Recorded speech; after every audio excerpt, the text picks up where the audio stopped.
যে সকল ছাত্রছাত্রীরা 2024-25 শিক্ষাবর্ষে ক্লাস 11-এ ভর্তি হতে চলেছেন সেই সকল ছাত্রছাত্রীদের জন্য সুখবর। আপনারা এই বছরই পেতে চলেছেন আপনাদের ট্যাব অথবা মোবাইল কেনার 10,000 টাকা। কবে নাগাদ এই টাকা পেয়ে যাবেন সমস্ত কিছু বিস্তারিত জানতে হলে ভিডিওটিকে শুরু থেকে শেষ পর্যন্ত দেখতে হবে। ভিডিওটিকে একটি লাইক করতে হবে, চ্যানেলটিকে সাবস্ক্রাইব করে অল বাটনটিকে অন করে রাখতে হবে, যাতে করে সকল প্রকার লেটেস্ট আপডেট সবার প্রথমে আপনার কাছে পৌঁছে যায়। তো চলুন শুরু করি।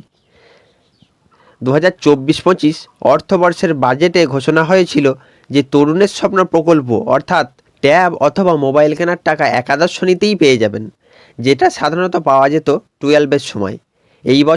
এই বছর থেকে সেই নিয়ম পরিবর্তন করা হলো। এখন ছাত্রছাত্রীরা ক্লাস 11-এই অর্থাৎ একাদশ শ্রেণীতেই তাদের ট্যাব অথবা মোবাইল কেনার টাকা পেয়ে যাবেন। যে সকল ছাত্রছাত্রীরা এই বছর একাদশ শ্রেণীতে ভর্তি হচ্ছেন সেই সকল ছাত্রছাত্রীরা এই বছরই তারা তাদের ট্যাব অথবা মোবাইলের টাকা পেয়ে যাবেন।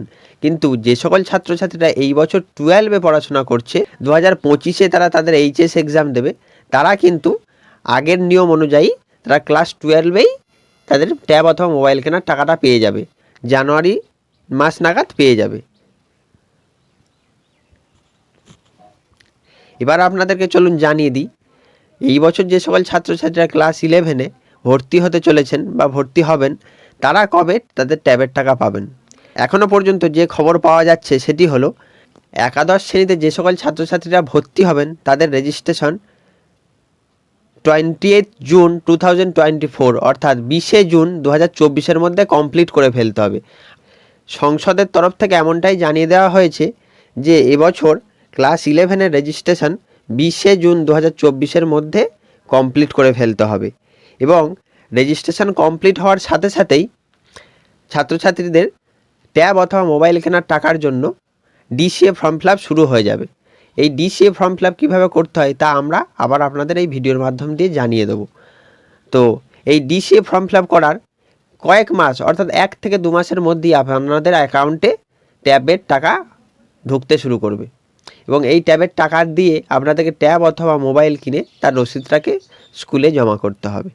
এবং আরও একটা জিনিস আপনাদেরকে জানিয়ে রাখি, এই ডিসিএ ফর্ম ফিল আপ যখন হবে আপনারা কিন্তু খুব সাবধানতার সহিত আপনাদের ব্যাঙ্ক অ্যাকাউন্টের ডিটেলসটি দেবেন, যেমন অ্যাকাউন্ট নাম্বার, আইএফসি কোড, এইগুলোকে খুব সাবধানতার সহিত ফিল আপ করবেন, নাহলে কিন্তু আপনাদের টাকা ঢোকায় সমস্যা হতে পারে।